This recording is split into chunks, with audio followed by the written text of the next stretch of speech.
혹시 욜로라는 말을 들어보셨습니까? YOLO라는 용어인데요. 요즘 신조어입니다. You only live once라는 문장의 첫 글자만 딴 바로 욜로라는 뜻입니다. 이게 무슨 뜻입니까? 인생은 한 번뿐이다 라는 말이죠. 인생은 한 번뿐이기 때문에 자신의 행복을 중시하고 자신의 자아를 실현하면서 너를 위해 살아라 라는 말입니다. 그래서 요즘 젊은 세대들은 자신의 번 돈을 가지고 자신에게 투자하고 자기를 개발하는데 아낌없이 쏟아부으면서 살아가죠. 이러한 욜로는 자신의 행복을 가장 중시하여서 소비하는 태도를 일컫는데요. 남을 위해 희생하기보다는 현재 자신의 행복을 위해 소비하는 라이프 스타일을 일컫습니다. 성도님들이 생각하시기에 이런 욜로라는 단어와 그리고 이런 욜로라는 단어에 맞게 살아가는 욜로족들을 어떻게 생각하십니까? 이러한 욜로는 어쩌면 현대 사회의 분위기와 참 잘 맞아 떨어집니다만 사실 그리스도인들에게는 매우 악영향을 끼치는 문화의 한 요소입니다. 기본적으로 자신의 행복을 추구하는 자신의 이상을 실현하는 데에 인생의 모든 초점을 둔다는 것 자체가 사실 성경의 가르침과는 정반대이기 때문입니다. 우리 하박국서 1장 11절 말씀 한번 다 함께 읽어봤으면 좋겠습니다. 그들은 자기들의 힘을 자신들의 신으로 삼는 자들이라. 이에 바람같이 급히 몰아 지나치게 행하며 범죄하리라. 그리고 예레미야 17장 5절도 함께 한번 읽어보시지요. 여호와께서 이와 같이 말씀하시니라. 무릇 사람을 믿으며 육신으로 그의 힘을 삼고 마음이 여호와에게서 떠난 그 사람은 저주를 받을 것이라. 아멘. 하박국서에서는 그 이방의 갈대아인들의 특징을 기록하면서 그 갈대아인들은 어떤 사람이라고 말합니까? 자기들의 힘을 자신들의 신으로 삼고 살아가는 자들이다 라고 기록하죠. 그리고 예레미야서에서는 하나님께서 직접 말씀하시기를 사람을 믿으며 육신으로 그의 힘을 삼아 마음이 여호와에게서 떠난 사람은 저주를 받을 것이라고 명확하게 말씀하고 있습니다. 이 외에도 성경 곳곳에서는 인간이 자신의 힘을 의지하여서 자신의 이상을 실현하고 자기 자신만의 행복을 추구하는 것에 대해서 굉장히 주의를 주고 있다는 것을 우리는 너무나도 잘 알고 있지 않습니까? 이 말씀만 봐도 이 욜로라는 이 문화와 그리고 성경의 가르침과는 정반대가 된다는 것을 우리는 쉽게 알 수 있습니다. 그렇다면 원래 그리스도인의 이 인생의 초점은 어디에 맞추어져 있어야 합니까? 너무 이 답이 쉽지요. 바로 예수 그리스도에게 인생의 초점이 맞춰져 있어야 합니다. 그리스도인이라고 함은 자기의 행복과 자기의 이상에 초점을 맞추는 것이 아니라 나를 구원하신 그 예수 그리스도, 나를 죽었다가 다시 살리신 그 예수 그리스도에게 우리의 모든 인생의 초점을 두는 자가 바로 그리스도인입니다. 이전에는 나의 행복과 나의 이상의 실현을 위해서 살아왔다면 이제는 나를 구원하신 예수 그리스도의 가르침을 온전히 따르며 그분을 주인 삼아 살아가는 자가 바로 그리스도인이라는 말입니다. 오늘 본문에서 출애굽한 이스라엘 백성은 약속의 땅 가나안을 눈앞에 두고 있습니다. 얼마나 가슴이 떨리고 기대가 되겠습니까? 그토록 오랜 시간 동안 광야를 돌아다니면서 지금 이 눈앞에 있는 젖과 꿀이 흐르는 이 아름다운 땅을 눈앞에 두고 있습니다. 그런데 이런 가슴 떨리는 순간에 이들에게 주어진 말씀이 바로 이 신명기라는 책입니다. 목사님께서 안식오를 가시고 최근에 새벽 기도를 하면서 본문이 신명기여서 자주 보고 깊게 또 읽어보게 되었는데요. 각 장마다 가르치는 바가 조금씩 차이가 있지만 반복적이고 계속해서 가르치는 한 가지 가르침이 있습니다. 그것이 무엇이냐면요. 약속의 땅 가나안에 들어가서 가나안 족속의 타락한 문화에 젖어들지 말고 오직 여호와 하나님의 율례와 법도를 따라서 하나님을 경외하며 살아가라는 것입니다. 제가 방금 말한 게 사실 신명기 각 장마다 계속 기록하고 있습니다. 계속. 가나안에 가서 그들의 이방신들을 섬기지 말고 내가 너희에게 가르치고 분부하고 명령한 그 규례들을 잘 기억했다가 그 땅에 가서 그것들을 지키면서 하나님만을 경외하면서 살아라 라는 게 사실 신명기의 주제입니다. 다른 거 다 필요 없고 너희가 하나님만 경외하라는 것입니다. 그렇게만 하면 가나안에서의 풍요와 장구함은 완벽하게 보장될 것이라고 약속하시죠. 그런데 반대로 가나안에 들어간다 하더라도 그들의 눈앞에 펼쳐진 젖과 꿀이 흐르는 아름다운 땅에 들어간다 하더라도 그곳에서 여호와의 율례와 법도를 가볍게 여기고 이방신을 섬긴다면 젖과 꿀은커녕 처절한 고통의 저주만이 그들에게 주어질 것이라고 반대로 가르치고 계십니다. 약속의 땅을 눈앞에 두고 있는 이들에게 그곳에서 살아가기 위한 완벽한 답안을 제시하고 계시죠. 그리고 이를 실현하기 위한 방법으로 주신 것이 바로 오늘 본문에서 가르치는 바와 같이 너희 후손들에게 가르쳐라 라는 명령입니다. 무엇을 가르치라고 합니까? 명령과 규례와 법도를 가르치라고 합니다. 이스라엘 백성이 이제 곧 차지할 가나안 땅에서 행할 규례들을 가르치라고 합니다. 누구에게 가르치라고 합니까? 곧 너와 내 아들과 내 손자들에게 가르치라고 하십니다. 정리하면 너의 자손들에게 가나안 땅에 들어가서도 여호와를 경외하는 것과 그분의 규례와 명령을 지키게 하도록 가르치라고 명령하시는 것이죠. 그리고 이것은 곧 뒤에 나오는 마음을 다하고 뜻을 다하고 힘을 다하여 내 하나님 여호와를 사랑하라 라는 말씀의 바로 실천입니다. 자녀에게 하나님 경외와 그분의 명령을 지켜 행하도록 가르치는 것이 곧 뭐란 말입니까? 온 마음과 뜻과 힘을 다하여 여호와를 사랑하도록 가르치는 것이라는 말입니다.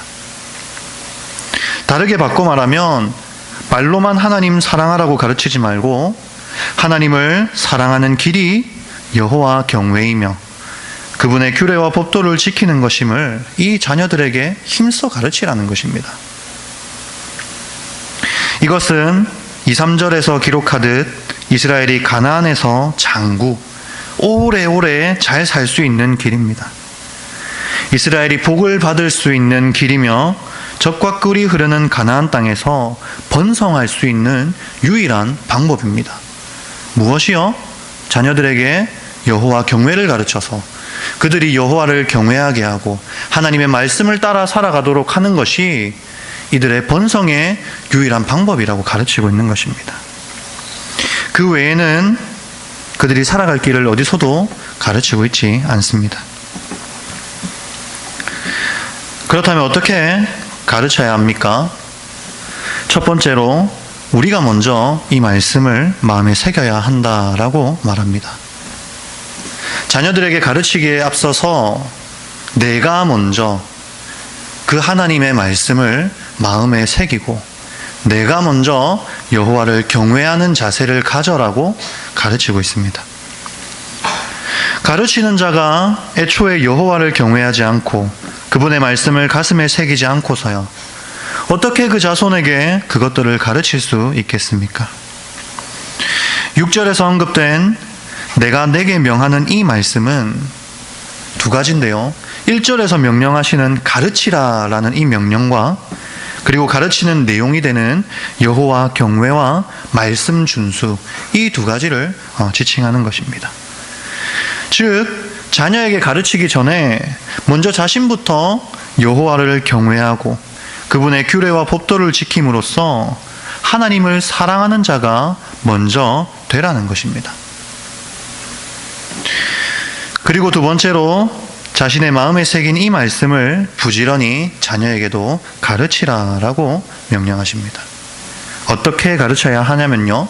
집에 앉아 있을 때에든지 길을 갈 때에든지 누워있을 때에든지 일어날 때에든지 여호와의 말씀을 가르치라고 말씀하십니다.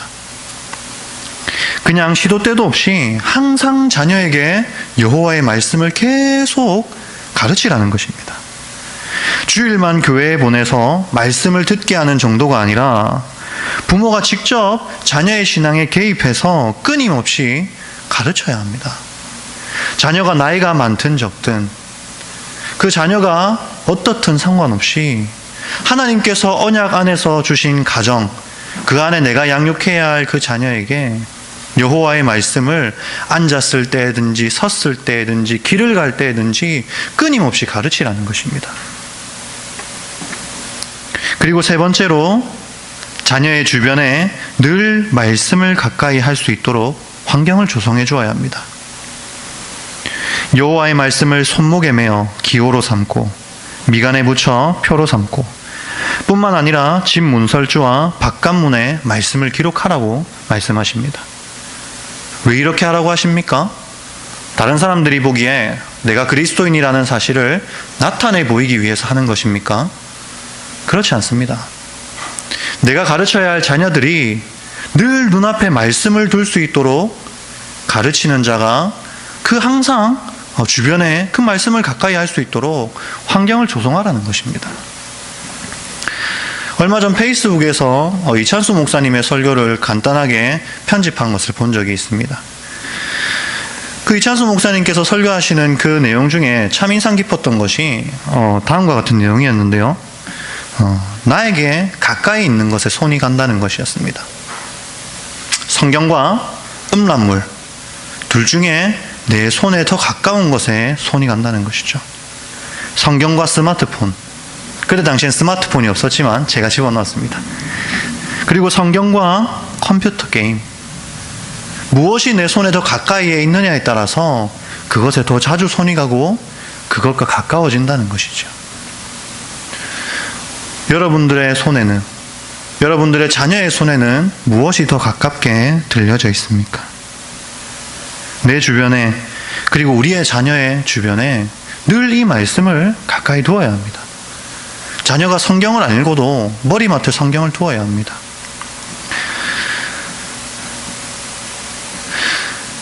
이 말씀을 직접적으로 경험한 사람이 사실 전데요. 저희 집에 혹시 와보신 분들은 보셨는지 모르겠지만 저희 집 온 벽에 성경 말씀 구절이 이렇게 A4용지에 적어서 붙여져 있습니다. 아버지께서 그렇게 하신 지 한 10년 정도 되셨는데요. 사실 잘 안 봅니다. 솔직하게 말하면 맨날 그걸 보지는 않아요. 그런데 지나가면서 언젠가는 한 번씩 그 말씀을 계속 보게 되고요. 그리고 그 말씀을 언젠가는 묵상하고 있는 자녀로서 저의 모습을 자주 발견하게 됐습니다. 화장실에서 이렇게 볼일을 보다가 항상 일주일에 한 번씩 이 말씀이 바뀌거든요. 그 이 말씀을 할 게 없으니까 보게 됩니다. 그리고 보고 이 말씀이 무슨 내용인가 하고 생각하게 됩니다. 물론 이것이 너무나도 작은 차이 같지만 사실 제 신앙에는 너무나도 큰 차이가 됩니다.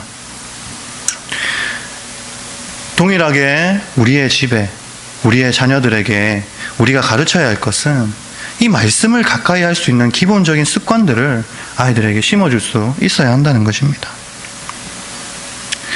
욜로의 문화가 깊숙이 파고 들어오는 시대에서 우리는 어떻게 대처해야 합니까? 그리스도인들조차도 자신도 모르게 욜로에 빠져들어서 오직 자기의 행복만을 위해 살고 자녀들을 가르칠 때도 보통 어떻게 가르치죠? 너 하고 싶은 대로 해. 너 하고 싶은 대로, 네 인생 네 하고 싶은 대로 살아 라고 가르치지 않습니까? 이에 대해서 오늘 본문은 명백하게 답을 제시하고 있습니다. 네 하고 싶은 대로 해라가 아니라 어떻게 하라고요? 네 하고 싶은 대로 하지 말고 여호와의 명령과 규례를 지키면서 살아. 네 하고 싶은 대로 하지 말고 네 주인이신 여호와를 경외하도록 그렇게 살아라 라고 가르쳐야 한다고 그 답을 제시하고 있습니다. 너 하고 싶은 대로 살아가 아니라 오직 예수 그리스도의 말씀대로 그 뜻과 진리를 따라서 살아라. 세상에 허황된 것들을 쫓지 말고 네 마음과 뜻과 힘을 다하여 하나님을 사랑해라 라고 가르쳐야 한다는 것입니다. 우리는 결코 자녀들에게 말로만 예수를 믿으라고 가르쳐서는 안 됩니다. 주일날 교회는 안 보내면서 자녀의 성적을 위해서 기도하고, 신앙이 자라기를 기도하지는 않으면서 키가 자라고 지혜가 자라기를 기도해서는 안 됩니다. 자녀의 학업이나 사업이 잘 안 될 때는 걱정하고 기도하면서, 자녀의 신앙생활이 제대로 되지 않음에도 불구하고 그것은 별로 걱정하지 않는 그런 모습이 우리에게 나타나서는 안 됩니다. 만약에 주일날 교회 안 가고 학교에서 공부하고 있는데 예수님께서 그날 오시면 어떻게 하시겠습니까? 그 자녀를 하나님 앞에 떳떳하게 내어놓으실 수 있으시겠습니까? 그럴 수 없죠. 우리가 자녀에게 가르쳐야 할 것은 예수 그리스도를 사랑하도록 하기 위해 늘 말씀을 가르치고 말씀을 손목에 매어 기호로 삼아주고 집 문설주와 바깥문에 기록하여서 자녀들이 말씀을 가까이 할 수 있도록 함으로써 예수 그리스도를 사랑하는 자로 자라가게 해야 한다는 것입니다. 우리가 이스라엘 백성의 삶을 되짚어보면서 반드시 기억해야 할 것은 이스라엘 백성의 삶은 복과 저주의 양면성이 있다는 것입니다. 여호와를 경외하고 여호와의 규례와 법도를 따라서 살면 그 가나안 땅에서와 그 모든 인생에서 장구하고 모든 복이 넘치고 형통하게 될 것이지만 항상 그 반대가 붙어 있습니다. 그렇지 못하면 너희는 이방인들과 같이 멸절당할 것이다 라는 조건이 항상 붙어 있다는 것을 여러분 기억하셔야 됩니다. 하나님의 백성이 이 땅에서 잘 살아갈 수 있는 유일한 길은 여호와를 의지하는 것이며 여호와를 경외하는 것이지만, 만약에 하나님의 백성임에도 불구하고 여호와를 경외하지 않고 하나님을 의지하여 살지 않고 욜로 내 인생은 한 번뿐이니까 내 하고 싶은 대로 살겠어 하고 살아간다면 그 인생은 반드시 하나님 앞에서 멸절당할 것입니다. 뿐만 아니라 이것을 우리는 우리의 영적인 다음 세대인 교회에서 끊임없이 가르쳐야 합니다. 오늘 본문은 혈통적 자녀만을 가르치는 것이 아니라 이스라엘의 다음 세대 전체에 대한 교육을 말하고 있습니다. 즉 교회 안에서도 혈통적 자녀뿐 아니라 교회 학교와 그리고 모든 우리의 신앙의 다음 세대의 아이들에게 하나님의 말씀을 바르게 전수해야 한다고 말하고 있는 것입니다. 지금도 성도님들의 헌금으로 교회 학교가 운영되고 있고, 그리고 이 외에도 교사나 또는 부장 집사님이나 그 외에 여러 가지 방면에서 교회 학교를 돕고 계시고, 그리고 또는 직접적으로 가르치고 계시지 않습니까? 그 외에도 예배 때 우리 아이들이 볼 때에 그 예배의 모범이 되어주시고, 그리고 신앙의 선배로서 간접적인 가르침도 우리 성도님들께서 끊임없이 주고 계십니다. 저희 교회의 교회학교 아이들은 불신자 가정인 아이들의 비율이 상당히 높은 편입니다. 중고등부에서도 절반이 불신자 가정에서 오는 친구들입니다. 그런 친구들의 영적인 부모님이 바로 저희 교회 한우리 성도님들이 되어주셨으면 좋겠습니다. 그 아이들을 위해서 많이 기도해 주시고, 중고등부를 위해서 기도해 주시고, 또 아이들에게 많이 관심도 가져주시고, 그리고 아이들에게 항상 바른 신앙을 가르치기 위해서, 바른 신앙의 모범을 보여주기 위해서 힘써 주셨으면 좋겠습니다. 우리 마지막으로 사사기 말씀과 신명기 8장 11절 말씀만 한번 읽어봤으면 좋겠습니다. 신명기 8장 11절 말씀입니다. 시간이 되신다면 개인적으로 20절까지 꼭 한번 읽어보셨으면 좋겠습니다. 오늘은 11절만 함께 읽어보도록 하겠습니다. 내가 오늘 내게 명하는 여호와의 명령과 법도와 규례를 지키지 아니하고 내 하나님 여호와를 잊어버리지 않도록 삼가할지어다. 아멘. 우리 그리고 19절 말씀도 한 번만 읽어볼까요? 19절입니다. 시작.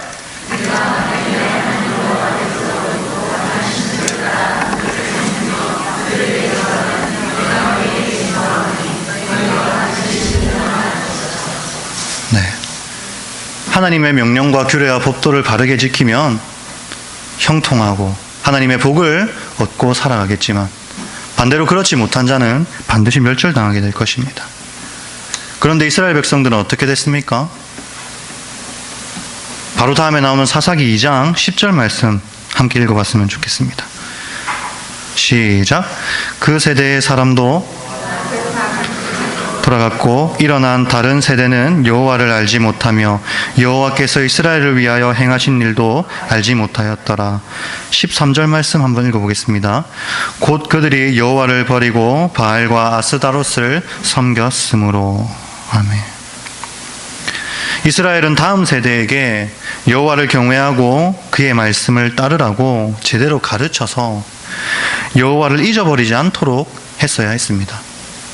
그러나 안타깝게도 신명기를 직접 들었던 여호수아의 세대가 모두 죽자마자 그 다음 세대는 여호와를 알지 못하며 여호와께서 이스라엘을 위하여 행하신 일도 알지 못하는 저주받은 세대가 되어버립니다. 그리고 영적 암흑 시대인 사사 시대가 바로 뒤이어서 등장하게 되는 것이죠.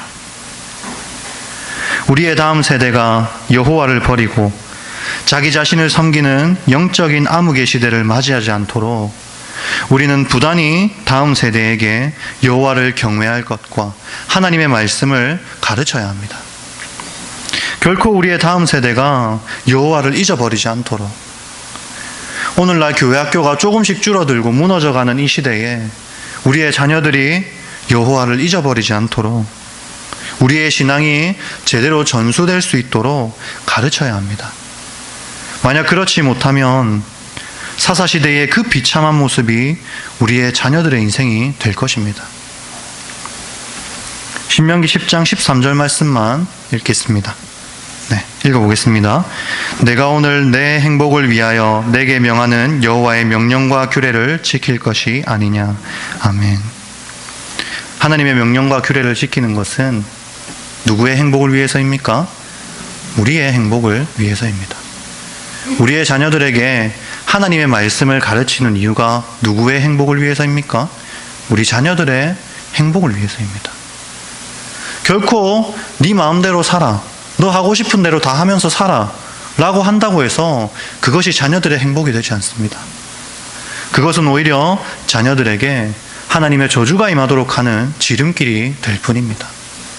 때로는 자녀가 싫어해도 귀찮아하고 그만 좀 이야기해 라고 한다 하더라도 끊임없이 하나님의 말씀을 아이들에게 가르치고 길을 갈 때든지 설 때든지 앉았을 때든지 늘 말씀을 귀에 박히도록 가르치고 그리고 문설주와 집 곳곳에 하나님의 말씀을 붙여서 아이들의 눈이 가는 곳마다 그 말씀이 보일 수 있도록 아이들에게 끊임없이 하나님의 말씀을 가르쳐야 한다는 것입니다. 누구의 행복을 위해서요? 아이들의 행복을 위해서라는 것입니다. 인생은 한 번뿐인데 그 귀한 인생을 고작 내 육체의 기쁨과 그리고 쾌락을 추구하며 내가 잘 먹고 잘 사는데 급급해서 살아서야 되겠습니까? 이 세상이 전부인 줄 알고 사는 사람들은 내 인생이 잘 먹고 잘 사는데 모든 초점을 맞추지만 오직 예수 그리스도의 은혜로 새로운 인생을 얻은 자는 이 세상이 전부가 아닌 것을 알기 때문에 결코 나의 욕심과 정욕을 채우는데 우리의 인생의 전부를 쏟지 않습니다. 길어야 100년짜리 인생에 우리의 전부를 쏟아부으시겠습니까? 아니면 영원한 하늘나라에 우리의 인생의 전부를 쏟아부으시겠습니까? 우리의 다음 세대에게 바른 말씀을 가르치고 신앙을 잘 전수함으로써 하나님께서 주시는 행복이 우리의 자녀들에게 임할 수 있도록 하시는 우리 한우리 성도님들 되시기를 바랍니다. 제가 기도하겠습니다.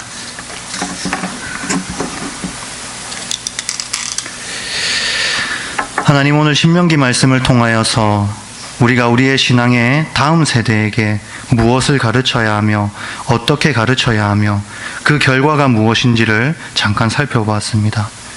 하나님, 우리가 세상에서 요구하는 그리고 세상에서 추구하는 육체의 것들을 쫓아가는 것이 아니라 내 인생은 한 번뿐이니까 내 마음대로 살아가겠다라고 말하는 것이 아니라 우리의 인생의 주인 되시며 우리의 인생의 구원자 되시는 예수 그리스도의 모든 초점을 맞추고 오직 예수 그리스도만을 위해 살아가며 여호와를 경외하며 그분의 말씀을 쫓아 살아가는 자들이 되게 하시고, 그 신앙을 우리의 다음 세대인 자녀들에게 바르게 가르치고 바르게 전수할 수 있도록 주님, 우리가 그래서 하나님의 귀한 거룩한 공동체가 될 수 있도록 우리 하늘의 교회 성도님들을 주님께서 붙들어 주시옵소서. 감사를 드리며 살아계신 예수님 이름으로 기도드렸습니다. 아멘.